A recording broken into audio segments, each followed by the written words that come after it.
You're listening to the Meditation and Attachment Podcast with George Haas. For more information, please visit our website at www.mettagroup.org. That's www.mettagroup.org. So welcome everybody. This is Meditation and Attachment, Deepening Your Practice. It's October 7th, 2021. It's 7:35 p.m. Pacific Daylight Time. And I thought that maybe what we would talk about tonight is view. Right view, of course, is to see the Dharma in all things. But I was wanting to talk more about view in relationship to the formation of conceptual reality from ultimate reality.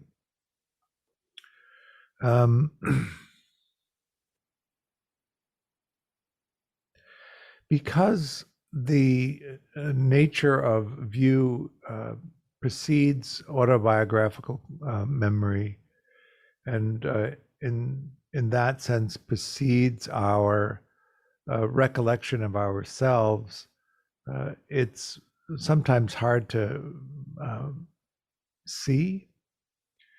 And because it's so often infused in the way that we create the perception of reality, and has such an impact on the formation of our intention and action, it's really, in some sense, the basis of practice, to really be able to pull apart the way that you create the perception of self and the perception of the world, and to see in the many ways that this formation of view happens and how it affects the creation of what we perceive as happening.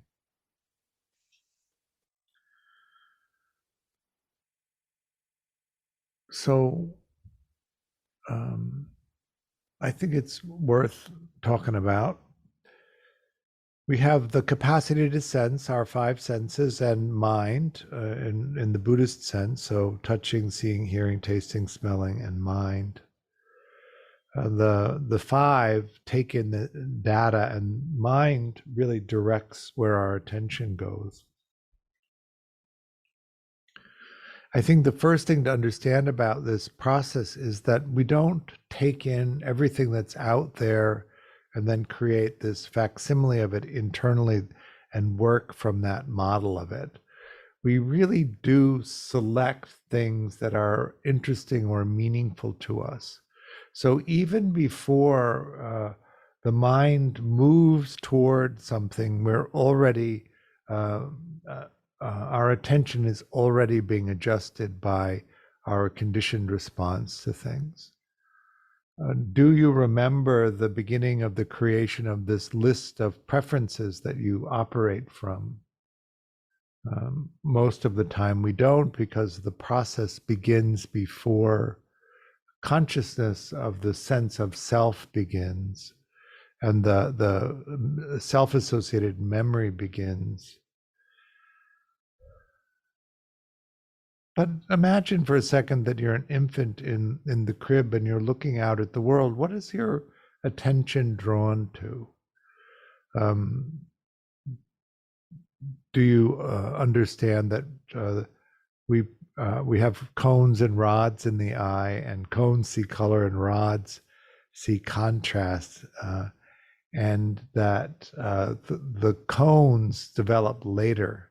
So when we're born, we're really living in a black and white world. Have you ever been to the baby store and seen the mobiles that they sometimes put above the cribs? And some of them are in color and some of them are in black and white.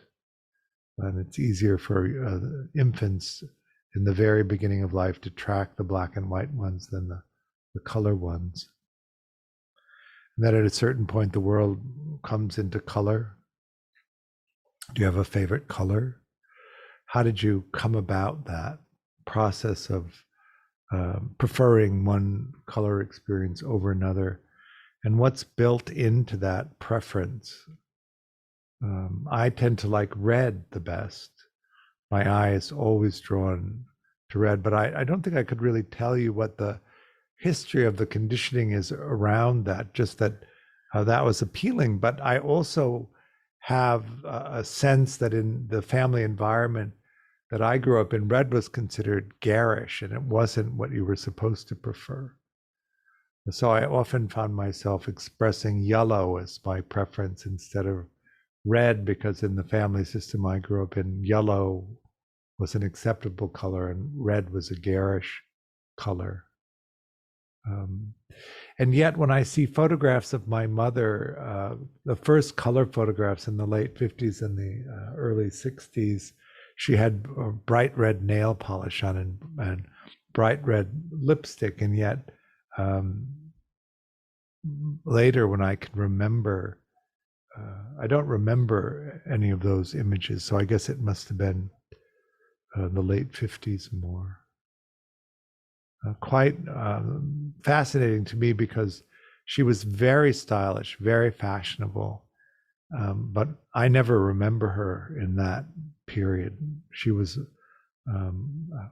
more of the mom in my early memory of her, and she didn't engage in that expression of a young unmarried woman in the 1950s.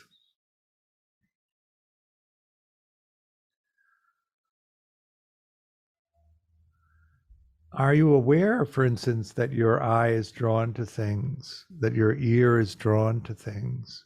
When you hear sounds, do you notice that some sounds you enjoy and some sounds you don't?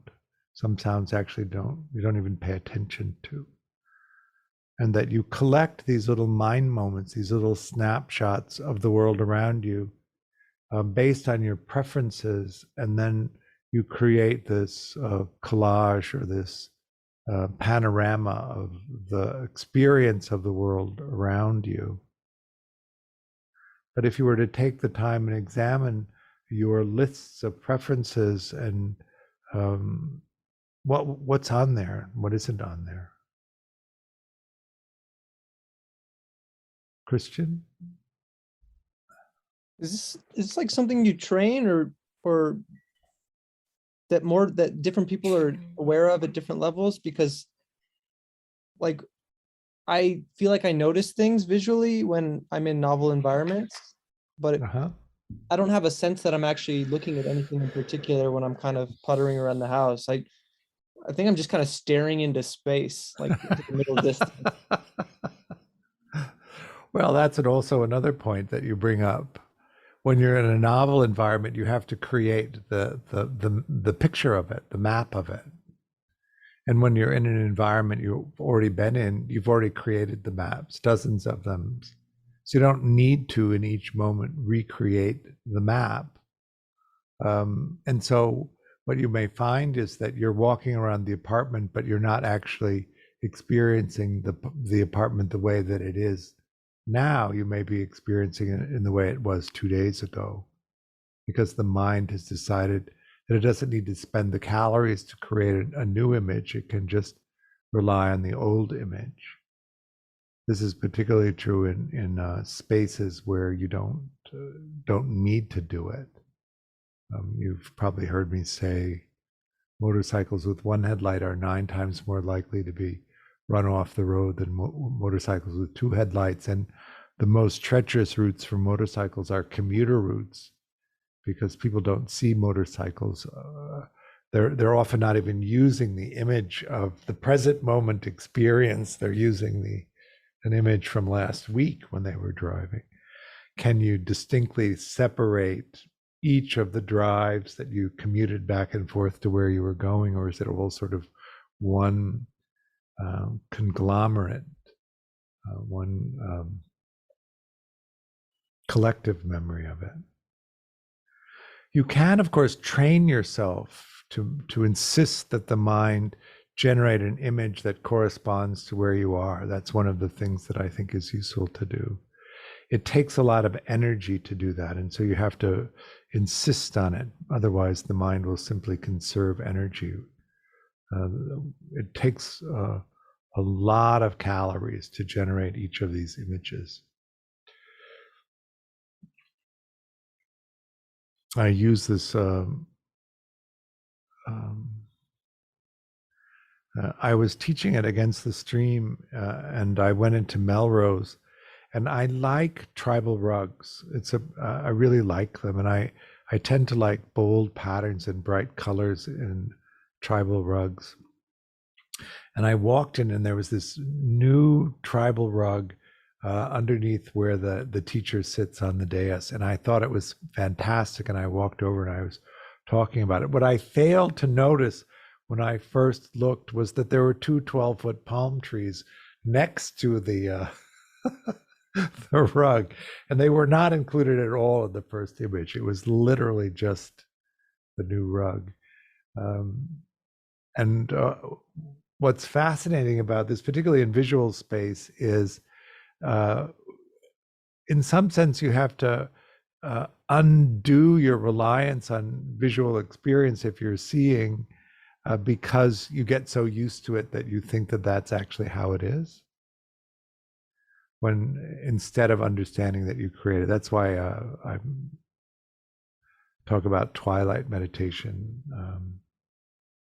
Sitting in a room that has natural light that gets very dark when the sun sets, sitting just before the sun sets, so you're in the room, you see the room the way that it is, you see it in color, and then as the sun sets, gradually the color drains out of it and you're in a black and white space. And then as the light gets dim enough that you can no longer make out the edges, the whole form of the room begins to flow and settle and flow and settle. And then when there's not enough light even to activate the rods in the eyes, the mind stops creating the perception of visual space in front of you. But in that moment when the whole visual field is flowing and fixating, you see that the mind could create almost anything out of the data that's coming in. Is that making sense? But all of the sense gates, we tend to fixate them, and because there's a delay in that processing, most of the time as it enters consciousness and we're aware of it, it's already fixated. And without any investigation, most of us believe that the way that we're creating the experience is accurate. Our perception is accurate. And so it can be useful to begin to push into testing that so that you can begin to see how fluid the perception of the present moment is, and how, depending on the mind state or the view that you're holding, affects that. Also in hearing space, of course, can you hear the sound of my voice simply as a vibration without fixating it into words that have associated meaning to them? You understand what I'm saying based on the definition of the words that you have, that I'm using, not based on the definitions of the words that I may be intending as I say them.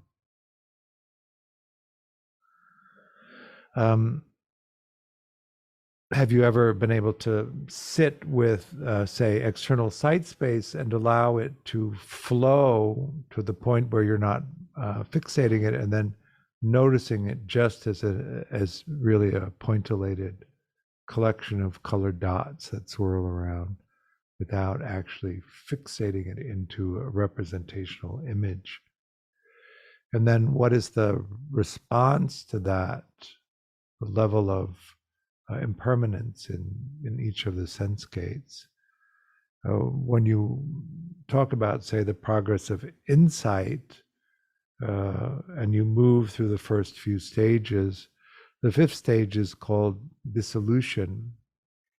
And what's characteristic of that stage is that you don't fixate the body-mind, and so it's simply flowing, and the experience of the solidity of the body dissolves. The barrier between inside and outside dissolves. The barrier between the sense gates dissolve, and you're just in this energetic experience, still with consciousness knowing what's happening. Christian?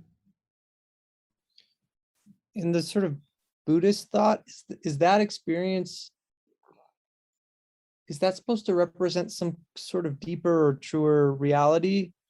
Because it seems like you could frame it different ways. Like you could frame it as an altered state of consciousness. Like I don't know if my question's quite making sense, but it's kind of like asking where's the center of the universe? Yes, where is it? It's everywhere and nowhere.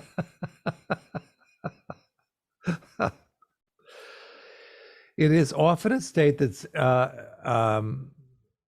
confused with enlightenment or with the cessation experience.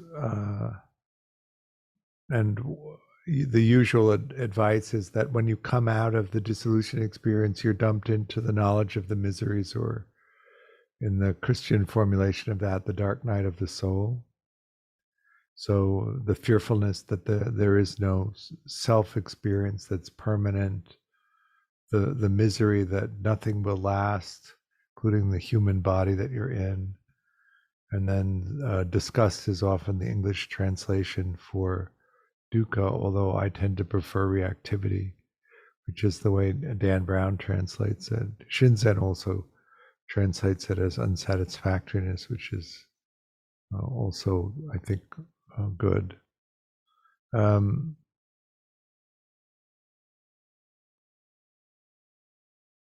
Old age, sickness, and death. You get what you want, but you still lose it. Sometimes you don't get what you want. Sometimes you have to put up with things you don't want. And then there's a subtle, ongoing, constant irritation that nothing is the way that you would have it if you were in charge of anything. Since you're double-edged sword, it's not how you want it. You're not in charge. That's different than coming out of the cessation experience into bliss, an intensity of bliss. But what I'm really talking about here tonight is, how do you hold these experiences? Do you know and are you confident that you are looking around the environment that you're in, and the things that you're paying attention to are preferences that have been conditioned? Do you understand the conditioning that it goes into each of the selections? Can you track the various mind moments that you collect like a string and then create the panorama that you experience? Do you have a sense that it's this compilation of preferences that you're experiencing, or does it take on a sense of reality that is not that? So in terms of right view, then you're not in the right view in terms of the understanding of the Dharma.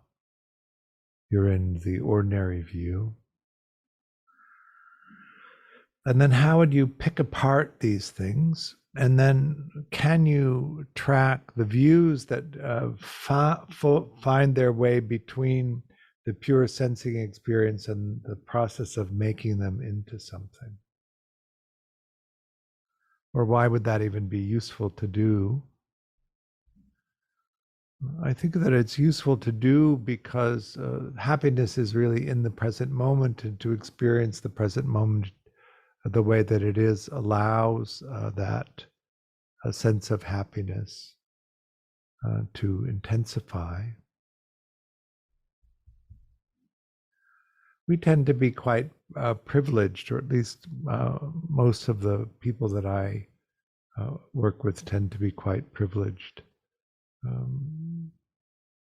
When you think about the suffering of the world, it's often overwhelming. And how would you find a sense of happiness if the material conditions that you lived in were much less abundant?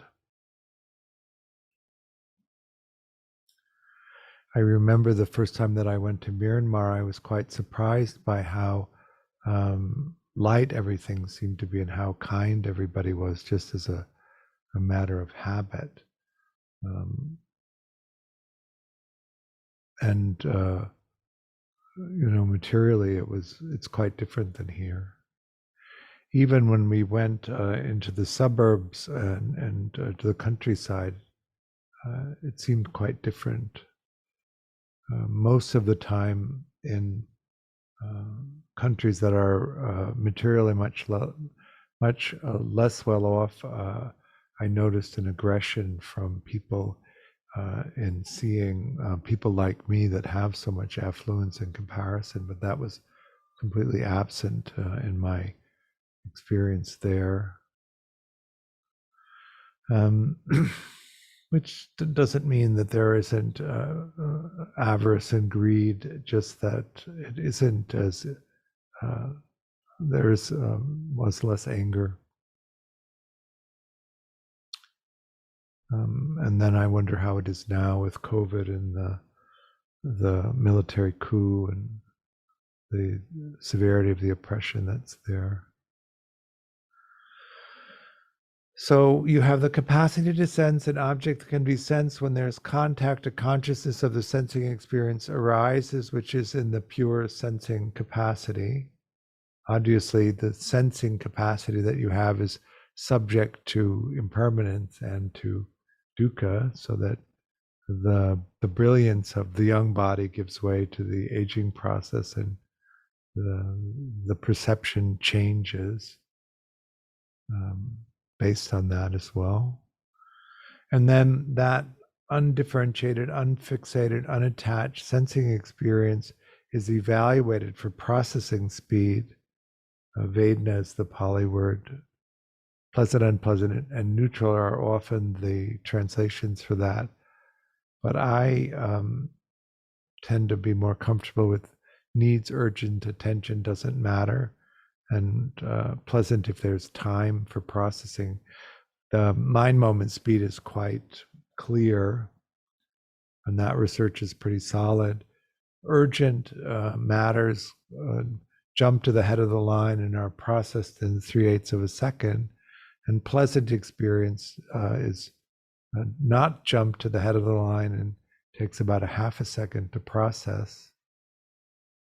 The self experience or consciousness takes about a half a second to process. One of the reasons why it's so challenging to begin to pick this stuff apart is that most of the time the process of identifying an unattached attachment in a strictly Buddhist sense means that you attach or fixate a sensing experience into something that has meaning.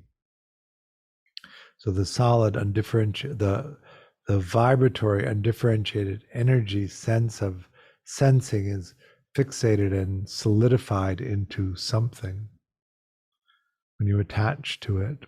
So when we say in Buddhism, non-attachment, we mean that you don't cling, you don't grab on to the fixation or the attachment of the sensing experience, that it just comes and goes, not in the attachment theory sense where you form meaningful relationships. The processing speed is faster usually than the time it takes to create the conscious experience of it. So most of the time, the sensing experience is already formed into the conditioned, fixated experience. And so as it enters consciousness, it already has that whole process completed, and you're just seeing where you've arrived. You don't see the deliberation, the process of trying different kinds of meaning out, unless you can encounter a sense experience where it takes longer than a half a second to parse it. So I like auditory experience for that, listening to sounds that you don't know what they are.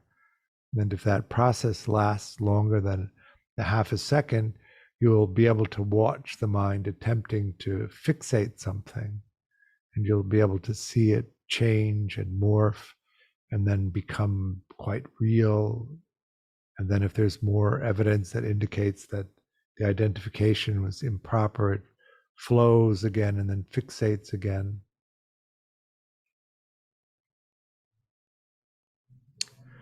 Can you come into a place where you're constantly examining conceptual reality for the elements that you created it out of, and to investigate into the preferences or the hierarchy of attraction that you created this conceptual reality out of? Did you enjoy the dog bark?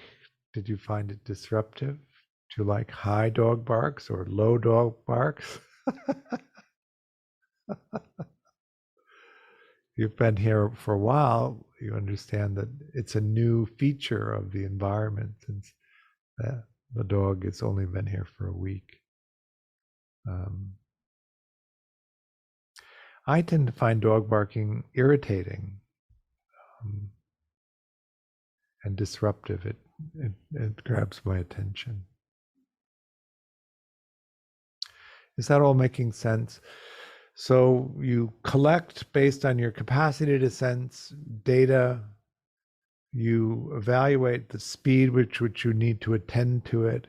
And then in that order, it's compared to the perceptual database. And if there's an entry in the database that matches closely enough, the history of the meaning of that particular entry of the database attaches to the experience of the present moment, and it takes on that meaning. Stas? So does this apply to meditation? So most of the pleasant, blissful meditative experiences, they're, does it mean it takes longer to process that?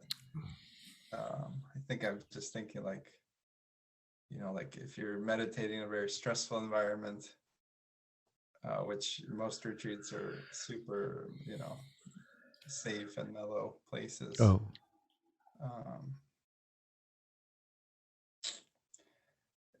Anyways, but a lot of the pleasant experience start happening. Obviously, there's frightening things too. Not sure what you're asking. I'm just thinking about the processing speed because you move out of I think, if you're going to like a dissolution of self experience, so that's the kind of consciousness. Does that mean you're shifting into the kind of more awareness? Is that faster, or are we only talking about conceptual reality? I don't know. I don't think that the processing speed of the brain changes. It's just what's coming up. So, for instance, I'm gonna talk about this, but I'm probably not going to remember the numbers precisely, but they've done studies on practice, and depending on the practice you do, of course, it has a different effect on the different parts of the brain.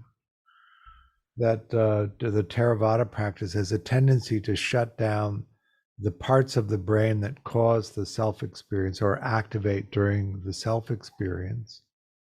And so you have this greater perception of not self, but when you get it deep into a no self state, you don't tend to form memories associated with the self experience, so they're harder to recall. I was talking to a monastic about this, and he said that his teacher said that if you hold the wisdom function on while you enter into the no self state, that you should be able to make memories.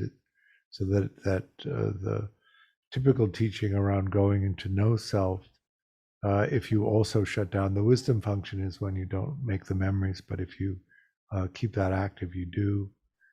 In the Tibetan way of practicing, you shift out of the localized part of the brain into the part of the brain that holds global experiences.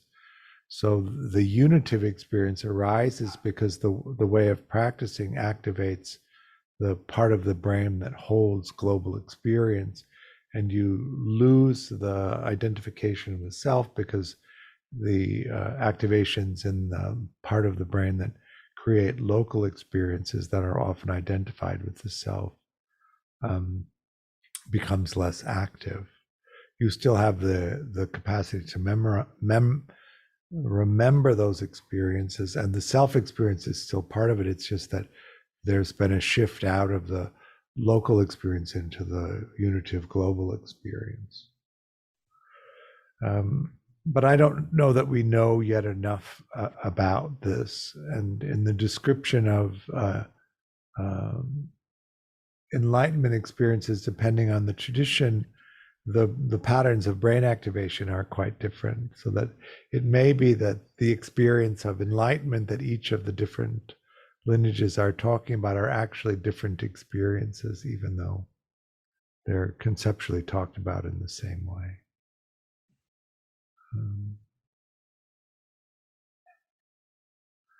But we're mainly householders, and we're mainly practicing because we want to suffer less, to find a sense of meaning and purpose in life, so that it seems rewarding. As you age, of course, life becomes harder to do because the body is aging. I was going to describe it differently, but I think I'm going to check it out.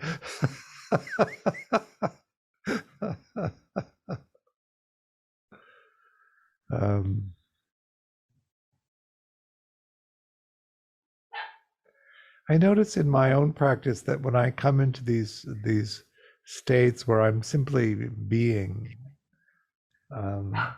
that mainly what's happening is I'm holding the view of this lively awakened awareness, and the quality of life takes on this sacredness, but it's at the same time purposeless in a way.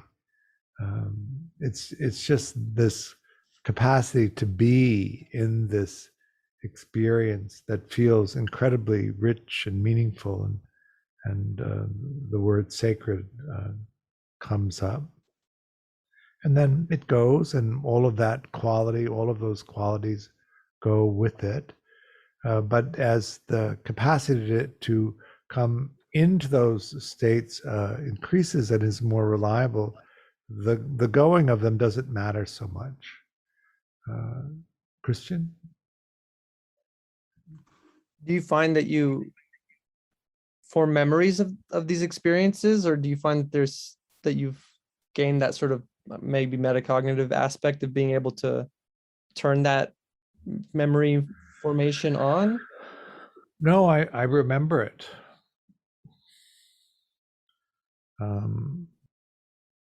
Quite vividly.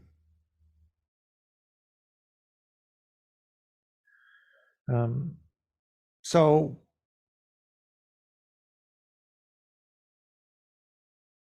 there's the aspect of imagination as well. I'm continuing on my description of you as I'm looking at the clock and seeing that we're going to run out of time.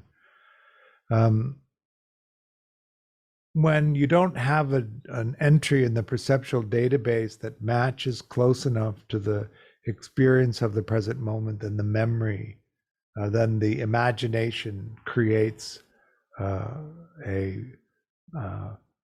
perception of it, or a meaning to it, and then you create in that. That's one of the reasons why novel experiences can be so energizing for some people, because the imagination is the thing that's creating meaning in creating them, whereas you're just in the old humdrum database over and over again. It's less varied, less exciting sometimes. And then the moment is formed. There it is. views slip in between that ultimate reality and conceptual reality, and then they can change the way that conceptual reality is created. If you have an angry mind, it infuses the perception of the present moment with anger. If you have a happy mind, it infuses it. The Buddha talked about it as lust, aversion, sloth and torpor, restless and agitation, doubt, skeptical doubt, all informing the nature of things. I like to also talk about it through the lens of attachment theory, and then recognizing when a secure view arises, when a dismissing view arises, when a preoccupied view arises, and if you're disorganized in the way that you form attachment views, the variations of the views that arise. Because if you don't track all of that, of course, and you just take conceptual reality to be what it is, then it informs your intention and action.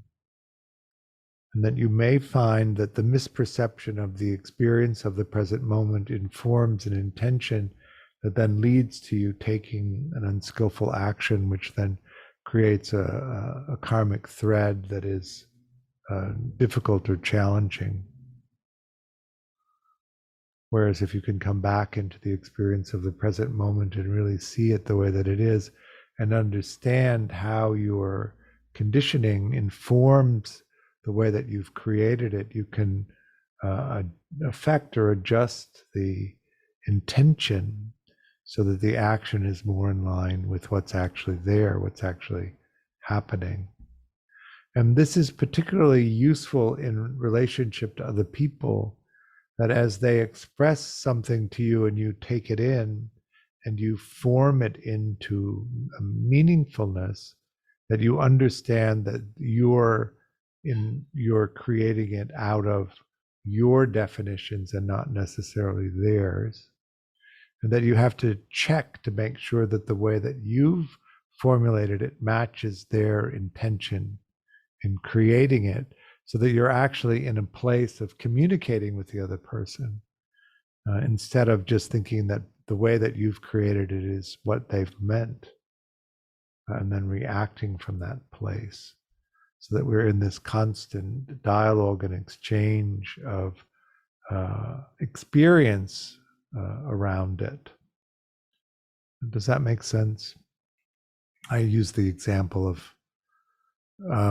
I grew up in a household where if you you took an action that was in violation to my dad's code, it meant that he was entitled to punish you. And he would always start the process with, "Oh, you've made a mistake, and now I'm going to punish you." And I had a friend who would say, "Oh," but in his family system, that would be followed by his mother comforting him. So if he said, "Oh," to me, I would brace and be ready. But then he would feel rejected, because actually what's supposed to follow his communication of that was opening to be comforted. And it was contentious for quite a long time, because the response of bracing preceded a conscious awareness. And so I would already be bracing by the time I heard the word that he was saying. So it was always having to relax after. And he would forget that awe meant something entirely different to me than it meant to him. And he would still say it, and then recognize that he'd said it and it caused a reaction in me, and often apologize for saying it after he'd already said it, because that also preceded consciousness. Is that making sense? But in the beginning, I just reacted. He just reacted, and then I reacted to his reaction. And there was very little sense of it. I braced, he felt rejected, and then withdrew, and I was confused how an expression of vulnerability would result in his withdrawing. Is that making sense? So we come to this place where we go, wait, what's going on here? What does that mean to you? This is what it means to me because of my conditioning, and that the view seemed compelling in that moment, that bracing was the thing to do.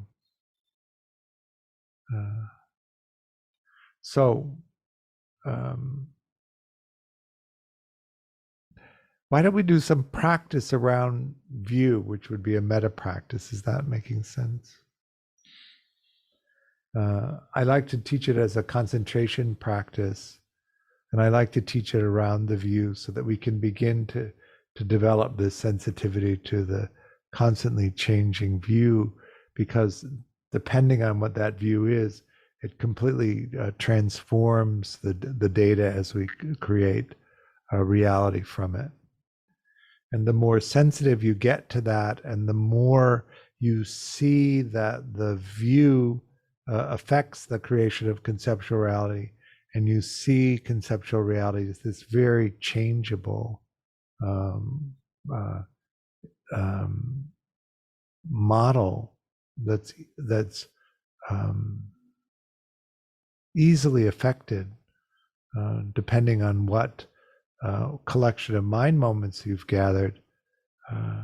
It really does have the effect of opening you to a constant inquiry of what's happening, rather than settling into this sense that you know what's going on. Even though in the beginning often there's a fearfulness that comes up when you shift out of this idea that things are solid and you know, into this process of impermanence. That all making sense? All right. So go ahead and take your meditation posture.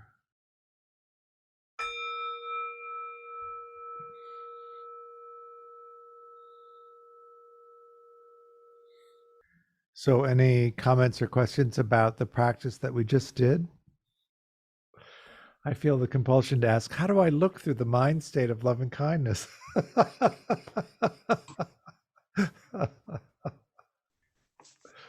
George, I have a question. Sure. I think what I was asking before was, do you have to be settled to make progress in meditation?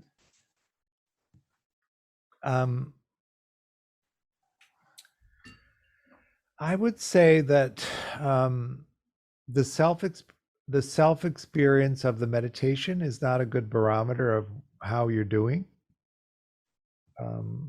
That it's better to just evaluate the long view to see about that. I can give you an example.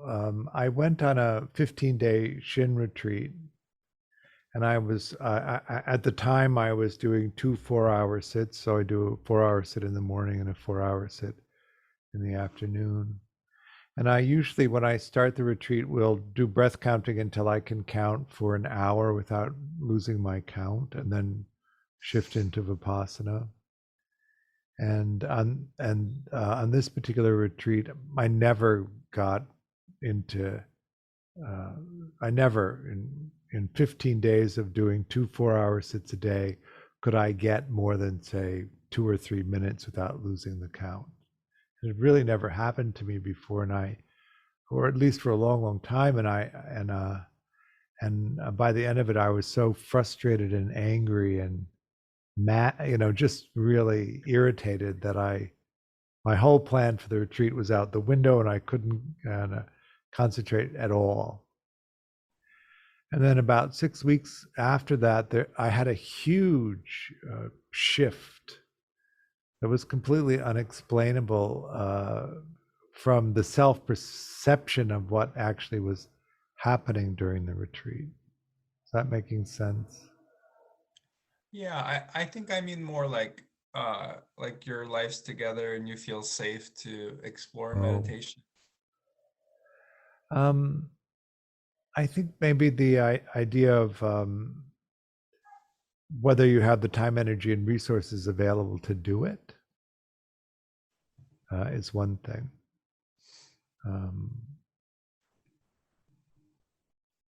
But I don't know that I would not practice or not pursue it if my life was unsettled.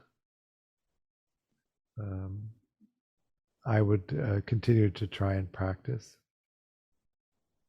I mean, I'd keep trying too. What do you want to have happen? No, I think, I mean, you know, it's just not conducive to. Oh, right.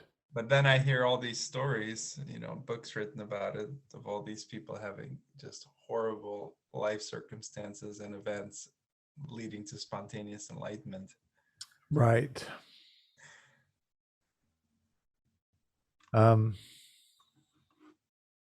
One can always hope.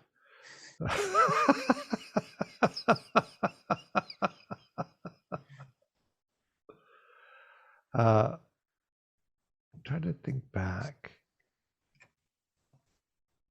When I started practicing Vipassana, it's now 30 years ago,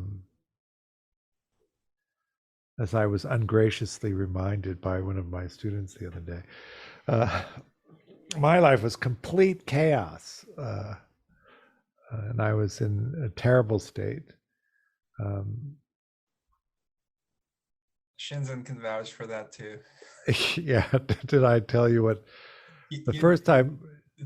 What? He told me personally. Did he? Yeah. Yeah, he told me the first time he met me, he thought I looked like a drowned rat.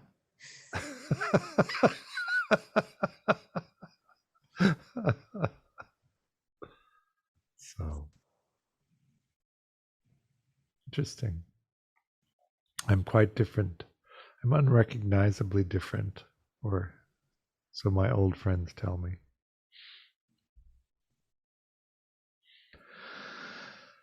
Good enough? Or maybe I should say, as good as you're going to get.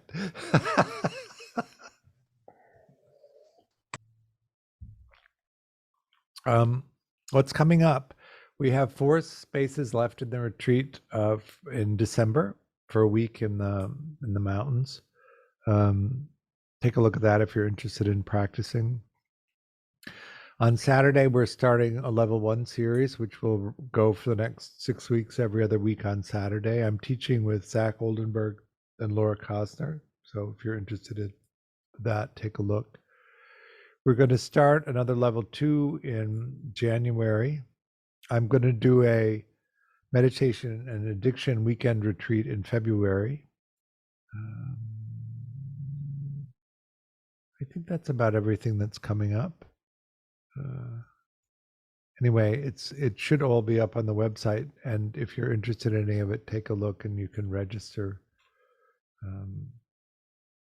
I offer the class on a dana basis. Dana is the Pali word for generosity, so I offer the teaching freely. Then I hope that you'll make a donation, help support me and also the work Mettagroup is doing. Find a link for that on the website.